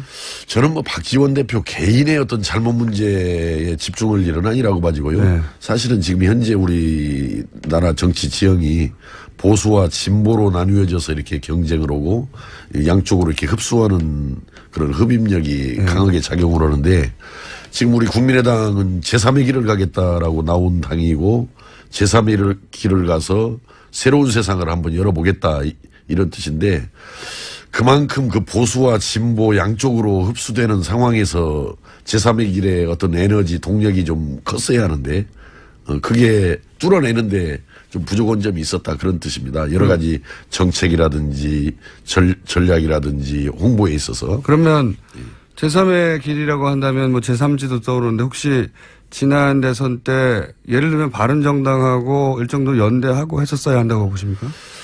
저는 기본적으로 작년 2월 달에 우리 국민의당이 출범했을 때, 중도를 표방하면서 개혁적인 보수 세력, 또 합리적인 진보 세력까지를 함께 아울러서 제3의 길을 한번 뚫어나가자 이런 입장이었기 때문에 저는 당연히 바른정당은 아마 우리 어떤 연대의 저는 대상이었어야 한다 이렇게 생각을 합니다. 개인적으로 그렇게 보시고. 어떻든 박근혜 탄핵 사태에 대해서 반성을 하고 예. 또 탄핵에도 동참을 했던 부분이기 때문에 일정 부분은 그런 어떤 개혁적인 그래도 보수로 분류할 수 있지 않겠느냐. 바른정당이 만약에 대선 기간 동안 혹은 뭐 대선 초입 혹은 그 전에 연대하거나 뭐 합당하거나 여러 가지 모델이 있긴 있었는데 그렇게 힘을 합쳤으면 호남에서 더 많이 빠져나가지 않았을까요? 글쎄 이제 그것은 뭐 호남에서 이게 표가 빠져나가는 과정을 보면은 이거였죠. 호남에서는 어떤 일이 있어도 이게 정권 교체를 이번에 해야 된다라는 것이 호남 민심의 핵심이었습니다. 그런데 이제 이게 어떻게 선거 과정을 거치면서 자유한국당의 홍준표 후보가 이렇게 급 상승을 하게 되니까 이제 우려가 생긴 거죠. 야, 이거 잘못하다가 이 대통령이 지금 탄핵되고 구속되어 있는 상황에서 정권 교체가 이거 물 건너갈 우려가 있는 거 아니냐. 그래서 가능성이 더 있는 민주당 쪽으로 급격하게 기울어진 것이 아닌가. 그런 요인도 물론 있습니다만 예. 지난 탄핵 정국 때 보면 예. 박 전 대표가 이제 바른정당 아마도 대부분 바른정당에 가신 분들 같은데 그런 분들하고 김무성 전 대표를 위시한 그런 분들하고 이제 손을 잡을 수도 있고 그분들이 이제 앞으로 중요한 역할을 할 것이다라는 코멘트를 할 때마다 국민의당 지지율이 팍팍 떨어졌거든요. 그러니까 바른정당 과 연대가 본격적으로 됐다면 오히려 더 떨어지지 않았을까요? 글쎄요, 그러진 않았을 겁니다. 왜냐하면 한때 우리가 국민의당의 안철수 후보가 35% 수준까지 여론조사 결과 올라온 적도 있었고 또 양자 대결 구도에서는 문재인 당시 후보를 이렇게 앞서는 경우도 간혹 4월 있었잖아요. 초까지. 예. 그랬는데 어떻든 고 지지율이 그렇게 올라왔다가 그때 했었어야 한다. 뭐 저는 그때가 적기 아니었나 이렇게 싶어요. 그러면은 국민들한테 안정감이라든지 믿음이라든지 기대감을 줄 수 있어서 쭉 밀고 갈 수 있었지 않겠는가. 그러면은 혹시 원내대표가 되시면 원내대표가 되시면 바른정당도 지금 당 사정은 그렇게 넉넉지 않거든요. 그렇습니다. 여러 가지로 빠져나가는 의원도 많고. 예. 혹시 국민의당과 바른당이 원내대표가 되시면 다시 연대하거나 정책적 연대부터 시작해서 여러 가지 형태의 뭐 갑자기 뭐 당을 합친다든가 이런 건 어렵겠지만 그렇게 아주 결속력을 강하게 가져가는 모델을 생각하십니까? 연대나 함께하는 문제가 논의됐던 것은 이제 정권 창출을 위해서 대선 전에 이렇게 논의됐던 사항이기 때문에 지금은 좀 상황이 좀 달라진 거죠. 지금은 현재는 뭐냐면은 원내 교섭단체가 4개가 되는 그렇죠. 사당 체제가 지금 형성되어 있는 거 아니겠습니까? 그러니까 굳이 국민의당 입장에서 바른정당과만의 그런 연대는 뭐 바람직하지 그건 아니다. 않고 아. 뭐 민주당과도 상한에 따라서 근데 대선 때 그렇게 했었어야 된다는 거죠? 그렇습니다. 대선 전이고 보수를 잡기 위해서. 지금은 그게 급한 상황은 아니라고 봐집니다. 지금은 현재는 사당 체제 속에서 국정이 제대로 갈 수 있도록 어떤 사안에 따라서 민주당과도 연대할 수 있고 알겠습니다. 또 뭐 바른정당과도 할 수 있고 토론회 얘기 많이 나오지 않습니까? 이제 전략 부분에서 토론회 예를 들어서 그 갑철수 MB 아바타로 상징되는 그 토론회 전략은 그 캠프에서 짰나요? 아마 뭐 그러지 않았겠어요. TV 왜 토론 그랬을까요? 팀에서. 저는 뭐 그게 이제 누가 그렇게 짜고 했는지는 정확하게 모르겠습니다만은 어떻든 잘못 진행된 것만은 틀림이 없습니다. 그때 그것이. 토론회를 실시간으로 보셨죠? 예, 봤습니다. 보시면서 무슨 생각하셨습니까? 아, 저거 아닌데 그런 생각이 들었죠. 그래서 얼마나 아닌데 생각하셨어요? 큰일이다 이 정도. 당시 그날이 제 기억에는 안보 분야 네. 토론회였는데 그 주제와도 맞지도 않았을 뿐만 아니라 물론 이제 민주당에서 그 공식 당 내부 문건에 네거티브 허라라는 네네. 문건을 지금 잘못을 지적하는 건데 네. 그걸 그 본질적인 그 문제를 지적했어야지 굳이 뭐 MB 아바타냐 아니냐 뭐 그 결론을 내는 게 중요한 문제가 아니었잖아요. 그러니까 그 당시 그걸 지적했다 하더라도 그 민주당이 네거티브 위주로 선거 전략을 짜고 가는 것에 대한 준엄한 어떤 지적 이렇게 그쳤어야 하는데 마치 MB 아바타냐 아니냐 그 자체가 논란이 되는 식으로 토론이 진행되다 보니까 우리가 대단히 그건 잘못한 일이라고 생각합니다. 그날 토론회 전반적으로 다 예. 그 문제가 많았었는데 그리고 실제 그 토론회가 얼마나 큰 타격을 입었다고 생각하십니까? 저는 아주 뭐 여러 토론에 대한 평가들은 좋지를 못해요. 전반적으로. 그 대여섯 차례 토론에 대한 평가가 좋지 못하는데 그 중에서도 가장 아마 그 안 좋은 평가를 받는다면은 그 부분 아니었는가 싶습니다. 그 토론이 이 대선 패배에 미친 영향이 어느 정도라고 보십니까? 이번 선거는 아주 특수한 상황의 선거 아니었어요. 전직 대통령이 감옥에 들어가 있고 또 현재 아주 그 탄핵이 갑작스럽게 이제 그 결정이 되다 보니까 12월에 치러야 할 대선을 이제 5월에 치르는데 딱 2달 만에 선거를 치르는 거 아니에요. 그러니까 아주 단기간에 압축적으로 치러지는 선거다 보니까 TV 토론의 비중이 굉장히 높아져 오는데도 불구하고 이번에는 더더욱 아주 TV 토론의 비중이 저는 높았었다 이렇게 봅니다. 이번 선거 과정에서. 결정적이라고 보십니까? 예, 그래서 이번에 그 TV 토론이 어떤 성패를 좌우한 거다 저는 이렇게 보고 있습니다. 그렇군요. 그렇다면 이제 후보 얘기를 하지 않을 수 없습니다. 예. 캠프가 혹여 누군가 그런 제안이나 전략을 세웠다 하더라도 후보가 그걸 잘 소화하거나 혹은 후보가 이건 아니라고 판단했다면 이런 일은 안 벌어졌을 거 아니겠습니까? 후보의 책임 부분은 얼마나 크다고 보십니까? 저는 뭐 이제 후보의 책임 부분을 떠나서 그 토론을 잘. 떠나지 말고 좀 얘기해 주세요. 자꾸 떠나시는데. 예. 토론을 이렇게 보면은 토론 제일 그 모든 부분들이 대개 문재인 당시 후보고 우리 안철수 후보가 토론 제일 못했어요 사실은. 네. 그렇게 평가하시는군요. 근데 네. 가만히 왜 그럴까 하고 보니까 국회에서 국회 의정 활동을 오래 하면은 네. 그런 어떤 토론 이렇게 논쟁 여기에 대해서 아주 익숙하고 훈련이 좀 되어 있는데 문재인 당시 후보도 별로 국회 의정 활동 경험이 4년 정도밖에 안 되잖아요. 네. 우리 안철수 후보도 아마 한 4년 정도 될라나요? 19대, 20대 이렇게 해서 한 4년도 채 안 될지도 모르겠습니다만은 그러다 보니까 역시 그 국회의원 생활을 하면서 토론 논쟁을 일상화를 거친 분들이 잘하는데 아무래도 좀 토론이 약했던 것 같습니다. 그러니까 제 말은 후보의 토론 말씀하신 바대로 문재인 후보도 뭐 토론을 썩 잘하는 스타일의 후보는 아니었고 말도 그 토론만으로 따지면은 이제 뭐 심상정 후보나 유승민 후보가 훨씬 토론 자체는 잘했다는 평가인데 그렇다고 해서 그 토론만으로 문재인 후보가 지지율이 10% 깎인 건 아니지 않습니까? 근데 문재인 후보도 보니까 토론이 많이 늘었던데요. 그 당시. 제 말은. 예를 들어서 판문하면서 다른 주제로 옮겨가버리기도 하고 또 잘 모르면은 계속을 하고 하면서 또 이렇게 상대방 말을 유도하면서 시간도 버는 것 보니까 그래도 문재인 후보는 4년 전, 5년 전에 비해서 그 당시 많이 늘었던 것 같습니다. 제가 보니까. 제가 이제 이 질문을 드린 이유가 뭐냐면 이제 그 안철수 전 후보, 전 의원이고 이제 다 전이네요, 이제는. 사실상은 삼수 선언을 한 거라고 봐야 된단 말이죠. 예. 예, 정치를 접는 게 아니라 더욱 힘을 내고 재충전해서 다시 하겠다는 의지를 공식적으로 표명했으니까 그렇다면 이제 철저하게 부족했던 부분을 되짚어봐야 되는데 당 차원에서 안철수 후보가 무소속으로 다시 나갈 일은 없을 것 같고요. 그죠? 예. 국민의당을 본인이 상당한 창업주라고 스스로 생각하고 있기 때문에 국민의당의 문제의식과 같이 가야 되는데 이 후보의 약점을 어떻게 분석하느냐가 굉장히 중요하고 필요하잖아요.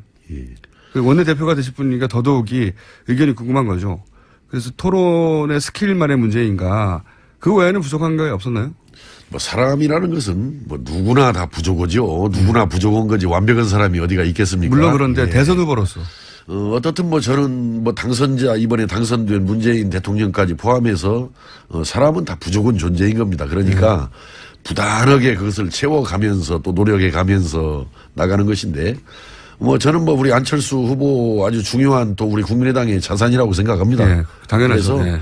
앞으로 뭐 본인께서도 말씀하신 대로 우리나라의 어떤 변화와 미래를 위해서 계속해서 저는 준비하고 노력을 해나가면은 좋은 일이다 이렇게 생각합니다. 이상돈 의원은 다른 언론과의 인터뷰에서 다시 나오더라도 그렇게 기회는 없을 것이다. 이렇게 아주 단정적으로 야박하게 평가하시던데 그렇게는 평가 안 하시군요. 뭐 앞으로 뭐 5년 후의 일인데 네. 너무 그렇게 단정적으로 볼 일은 저는 아니라고 봐지고 사람이 노력 여하에 따라서 준비 여하에 따라서 얼마든지 달라질 수 있는 부분이고 저는 뭐 안철수 후보의 장점 중에 하나가 그 학습 능력이 굉장히 뛰어나다. 예. 그리고 이번에도 목소리 그렇게 이렇게 바꾸는 노력을 스스로 해서 바꿨듯이. 잘못된 거 아닙니까? 뭐 저는 잘못된 거라고 보지 않습니다. 어떻든 그 많은 국민들의 어떤 지적을 받아가면서 이런 부분을 이렇게 보완하고 보강하면 좋겠다 해서 그렇게 노력을 해서 변화된 결과를 만들어낸 것이기 때문에. 그게 이제 예. 연설할 때 그런 목소리가 다 자기 목소리가 아닌 거를 전 국민이 아는 상태에서 하는 거잖아요. 우리가 애초에 안철수 전 후보의 목소리를 모르는 상태라면 모르겠는데 다 알고 있는데 그렇게 하니까 그걸 노력으로 이해해 줄 수도 있지만 뭐 어색하다 그렇게까지 꼭 해야 되나. 뭐 글쎄요. 이제 보는 관점에 따라서 보는 사람에 따라서 그렇게 보는 분들도 있겠지만은 네. 전반적으로 제가 쭉 여론들을 이렇게 수렴해 보니까 그 부분에 대해서 오히려 긍정적인 평가들이 더 많던데요.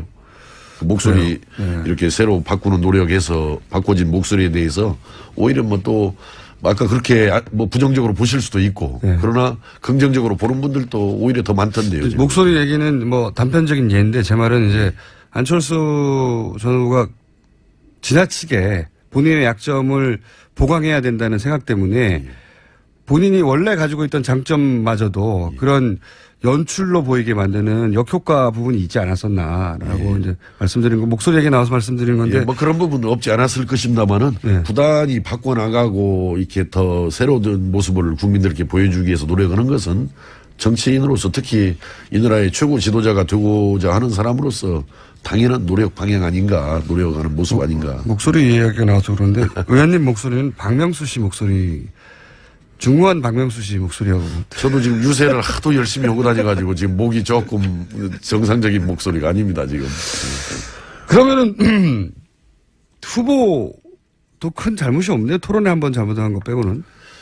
글쎄요, 뭐 후보 잘못, 뭐 개인의 잘못만을 너무 따지기보다도 이제 이번에 앞에서도 아까 말씀드린 대로 제3의 길을 뚫는 것이 굉장히 어려운 건데 그걸 뚫기 위해서는 아까 같이 정책, 전략, 또 후보의 개인기 이런 부분들이 다 이렇게 삼박자들이 예, 모든 맞아져야 게 다, 되는데 예, 상수 효과를 그런 내야 되겠죠. 삼박자가 충분하지 못했다. 이런 측면에서 보는 거고 물론 뭐 대선이라는 게 주인공은 후보기 때문에 대선 후보기 때문에 결국 후보의 부족함도 있는 거죠. 그게 뭐가 부족했는지 제가 여쭤보고 싶었던 건데 자 그러면 예.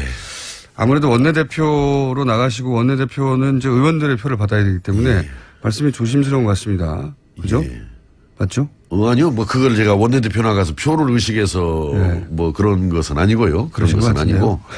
아니고 어떻든 원내대표 떨어지시고 난 다음에 나오면 훨씬 더 야박하게 하실 것 같은데요. 아이고 전혀 그 사람이 그렇게 자꾸 바뀌어 쌓고 그러면 벌 받습니다. 그건 아주 벌 받는 거죠. 벌 받는 거죠. 전략, 이렇게 전반적으로 다 부족했다고 이제 총평하신 거잖아요. 예, 어떻든 뭐 결과가 그렇듯이 캠프도 그렇고. 우리가 겸허하게 인정하고 반성합니다. 반성하고. 박지원 대표가 매일 아침 문모닝 한 것은 소위 문모닝이라고 불리는 아침에 눈 뜨면 문재인 당시 후보에 대해서 이제 그 네거티브를 던지는 한마디씩. 그래서 문모닝이라고 이 별명이 붙은. 이거는 도움이 됐다고 보십니까? 원래 이제 그 당시 지금 문재인 당시 후보께서 제일 앞서가는 상황이기 때문에 네. 뭐 앞서가는 후보를 공격하는 것은 뭐 당연한데. 선거 전략으로 너무 당연한 일이고 모든 당이 일단 문재인 후보를 당연히 공격하는데 하지만은 매일 아침 하다 보니 그게 이제 문모닝이라고 별칭이 붙을 만큼 꼭 그게 이제 제가 궁금한 건 국민의당 내에서 그게 도움이 됐다고 평가하는지. 저는 뭐 도움이 되고 안 되고를 떠나서 떠나지 마시고. 떠나서 도움이 되고 안 되고를 떠나서 선거 전략으로 뭐 당연한 거였다 저는 이렇게 생각합니다. 뭐 그것이 뭐 크게 잘못된 거다 이렇게 생각하지는 않습니다. 혹시 그게 거꾸로 이제 동호 반복이 이어지다 보니까 점점 식상해지기도 하고 한편으로는 당이 너무 네거티브에 몰두한다는 인상도 주고 거꾸로 문재인 후보 지지자들을 결집시키고 그런 효과는 없었을까요? 상대적으로 뭐 그런 측면이 있었겠죠. 그러나 어떻든 또 이제 그 중도 국민도 있었고 또 반대편 국민들도 있기 때문에 뭐 원래 지지자들이야 당연히 그거 싫어했겠지만은 또 이제 우리가 꼭 원래 지지자들 말고 아직 정하지 않은 부동층이라든지 또 이런 걸 대상으로 메시지를 던진 것이기 때문에 너무 뭐 아프게 받아들이지 않았으면 좋겠습니다. 뭐 선거에서 그게 뭐 또 네거티브라는 게 허위 잘못된 사실을 뭐 말하는 것은 아니었거든요, 그것이. 그러니까 의원님이 만약에 원내대표가 돼서 백서를 꾸미면 이게 한 5장 내로 끝날 것 같은데요. 그러지는 않고요.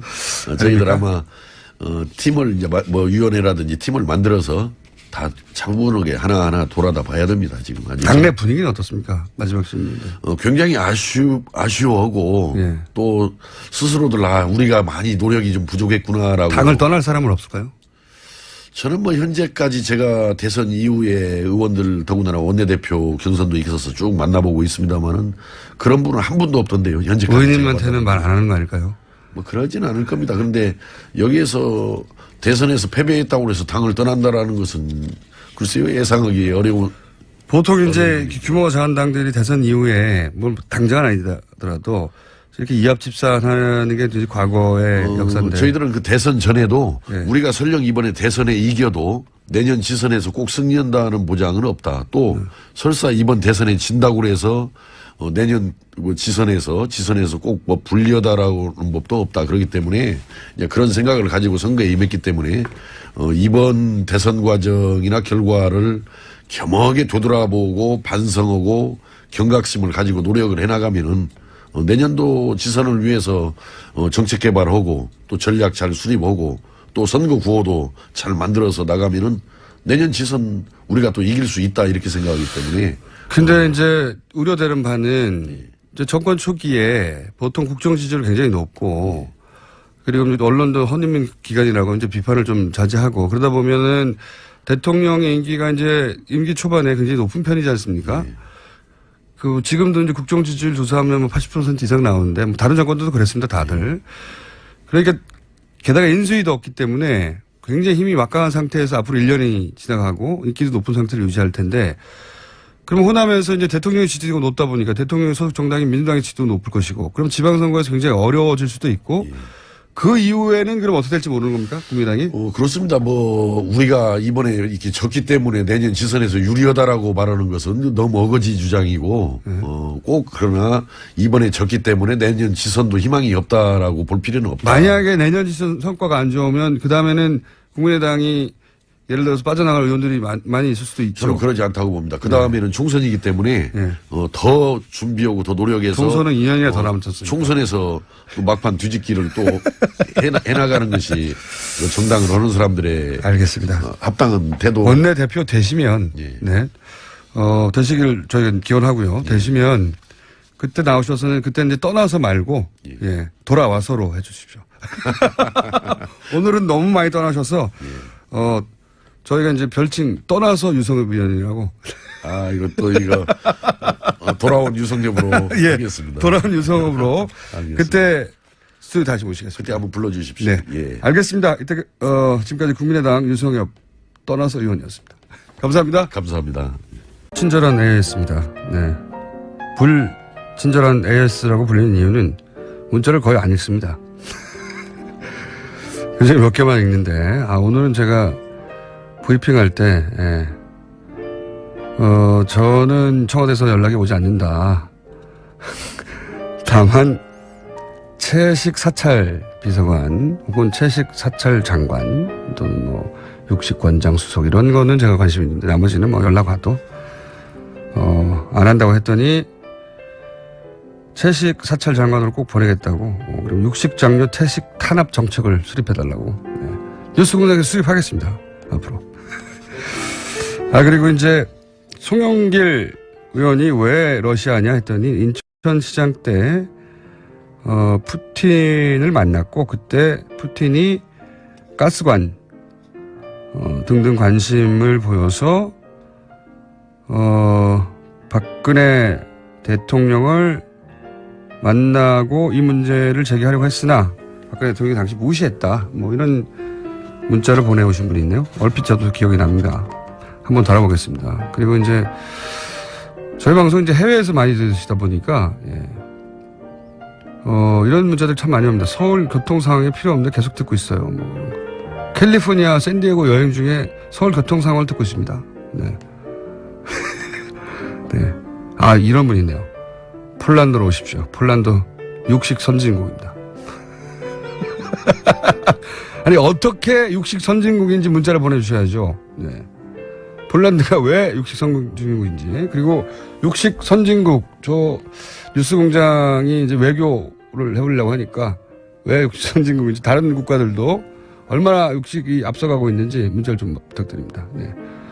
그리고 이제 국교 단절해야 되는 채식 선진국들 리스트 알려주시고요. 여기까지 하겠습니다. 자, 이번에는 미국 한번 짚어보겠습니다.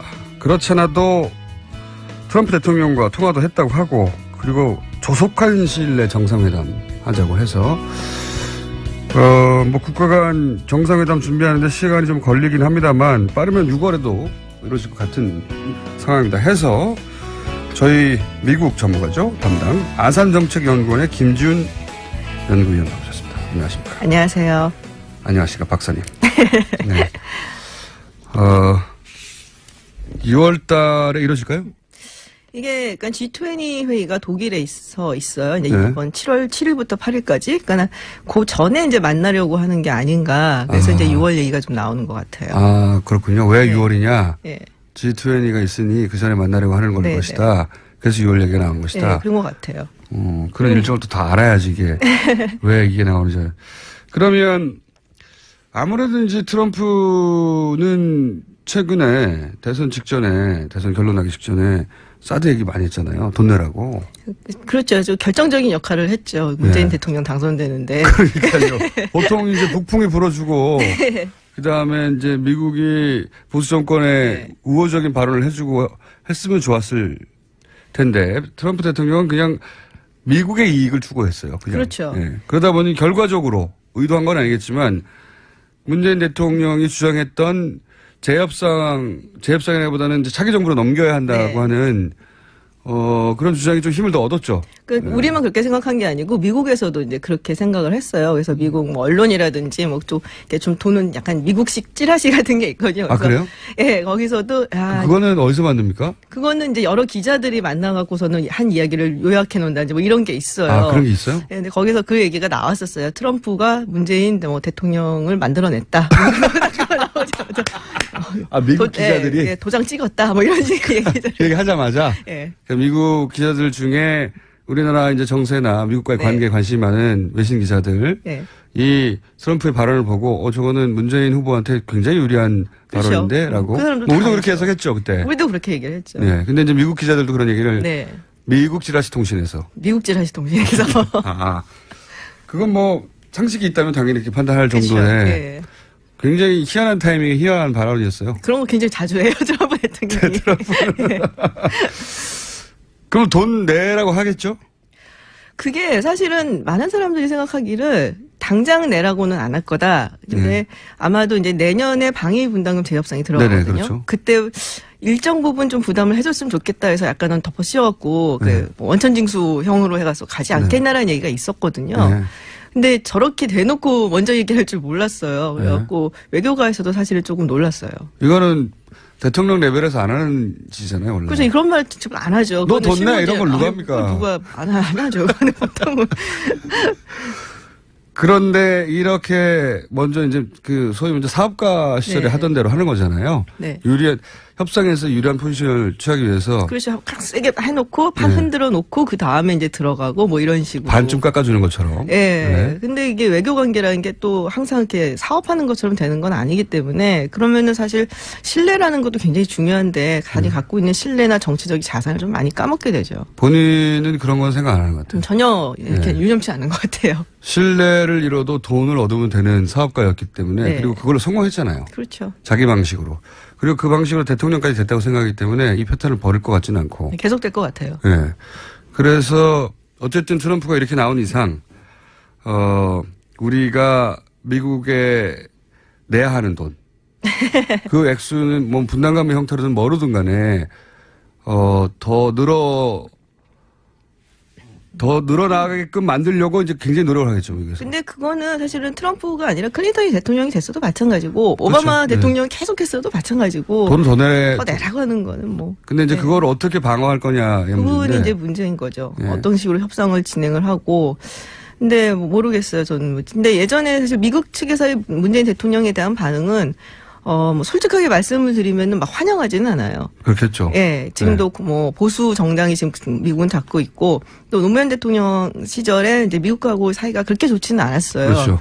그래서 그 기억 때문에 미국이 좀- 함부로 그러니까 자기 마음대로 잘 안 됐죠. 그렇죠. 예. 그래서 그 부분에 굉장히 우려가 좀 많은 편이긴 한데, 지금하고 그때는 상황이 좀 많이 다르지 않냐. 또 문재인 대통령도 당시에 노무현 대통령 사실은 인재가 좀 많이 없는 편이었고, 지금은 너무 넘쳐나서 사실은 문제다는 네. 얘기가 나오고 있을 정도니까, 그리고 예전에 그때 했던 경험, 좀 잘못됐었던 점, 뭐 잘했던 점, 이런 부족했던 걸, 점, 예, 네. 그런 것들 뭐 생각을 해서 잘 하지 않을까 생각을 해요.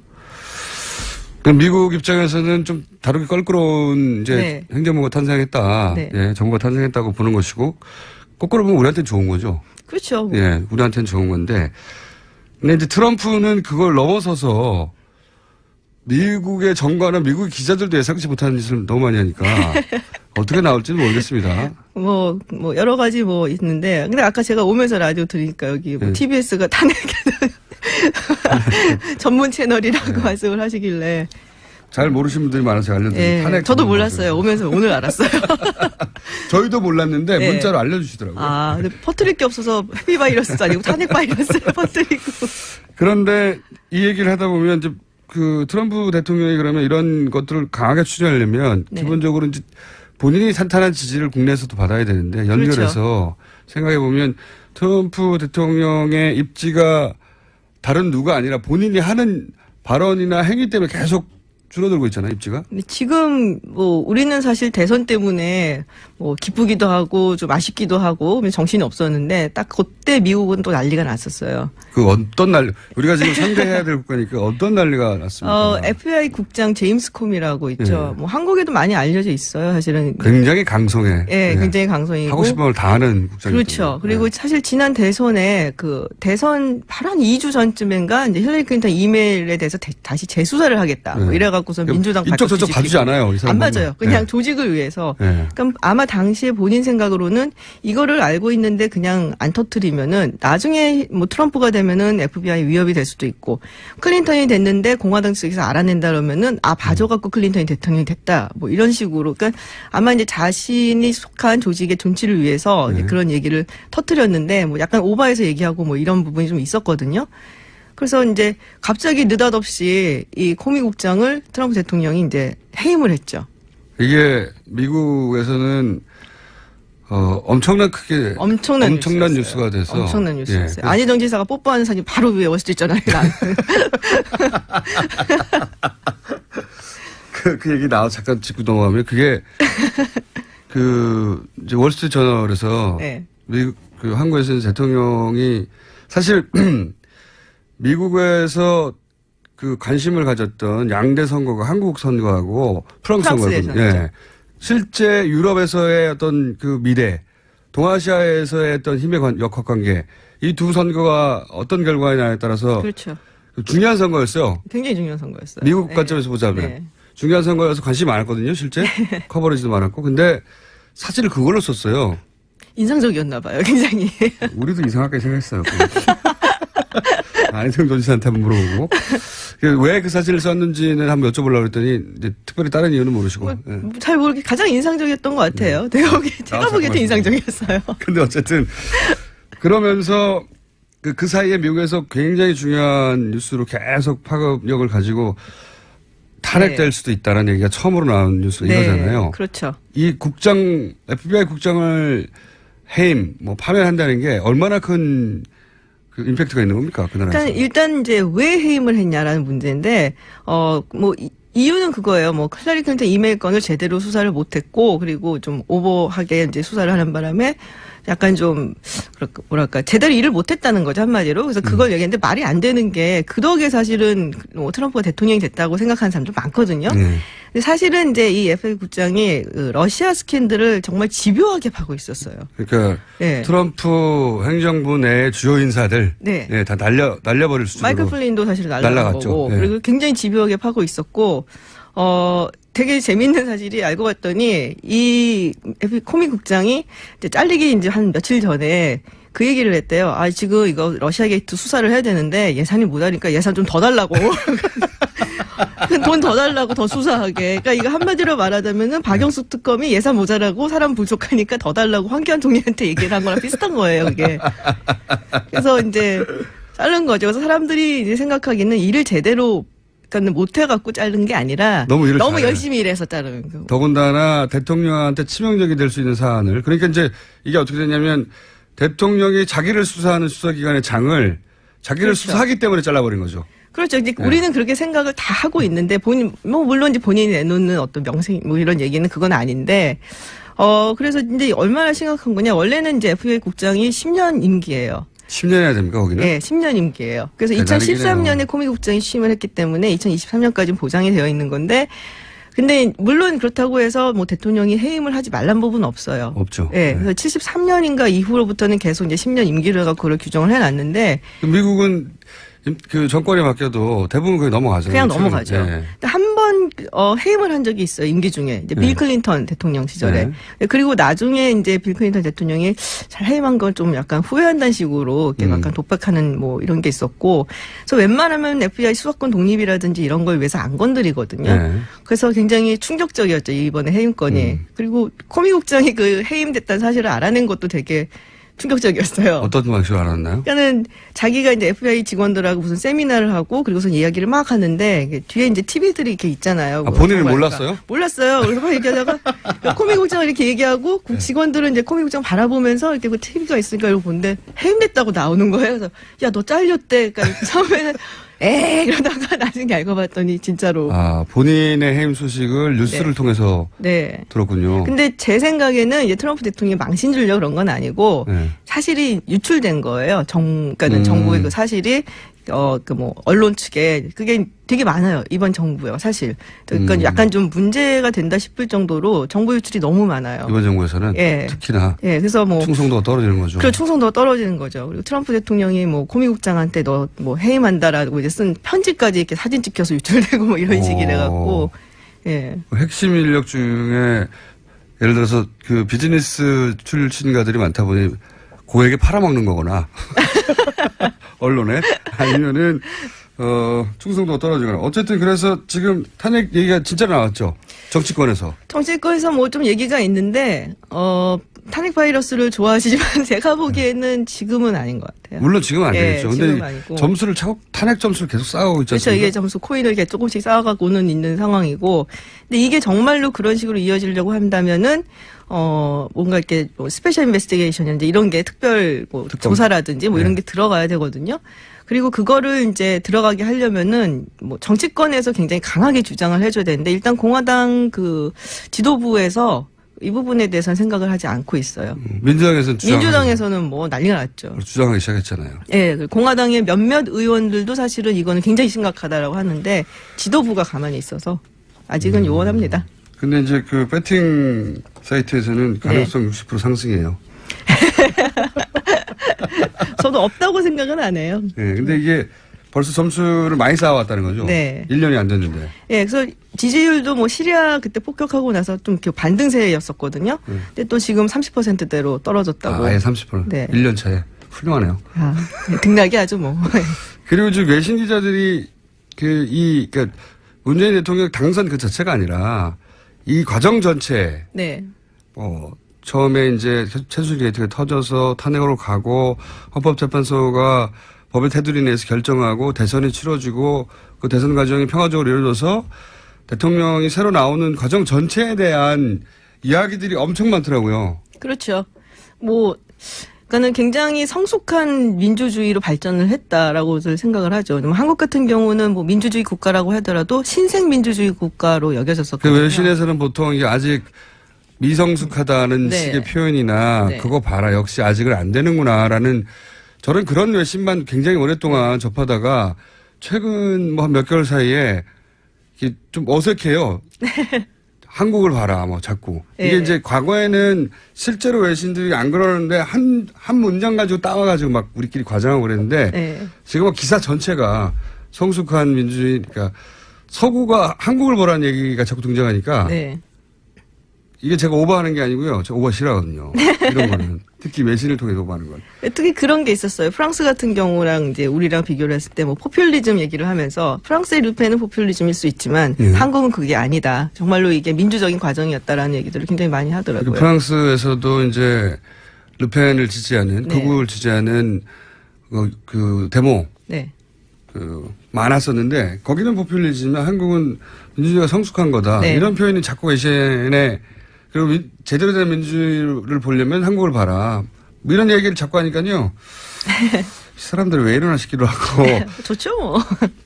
제가 이런 얘기를 드리는 이유는 뭐냐면 이제 한미 정상간에 이런 회담을 하고 그리고 언론이 그걸 어떻게 평가할 건지 그리고 언론이 특히 미국 언론이 누구의 편에 서서 이해관계를 또 설명해 줄 건지 여론을 어떻게 만들 건지 그게 중요하잖아요.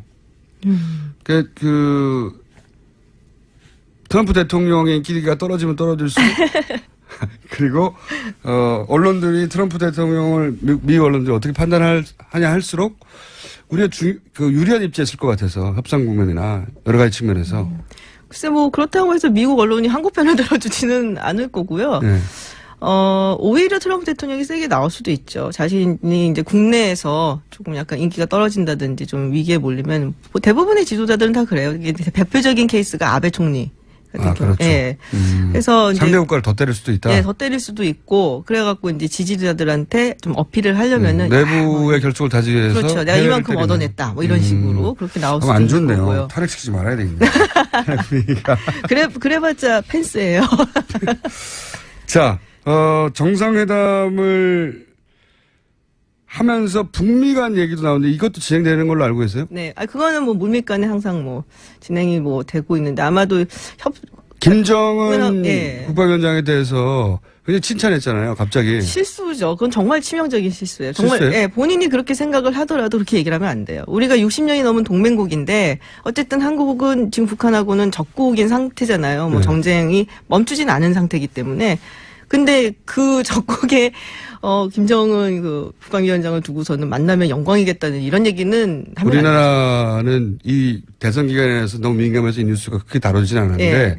트럼프 대통령이 김정은을 만나는 게 아너드. 그리고 예, 그 네, 아너드 영광이라고. 정말 말도 안 되는 얘기고 그리고 미국 대통령 그렇게 아무나 만난 거 아니에요. 근데 이런 얘기를 보면은 이제 왔다 갔다 하고 있는 거 아닙니까?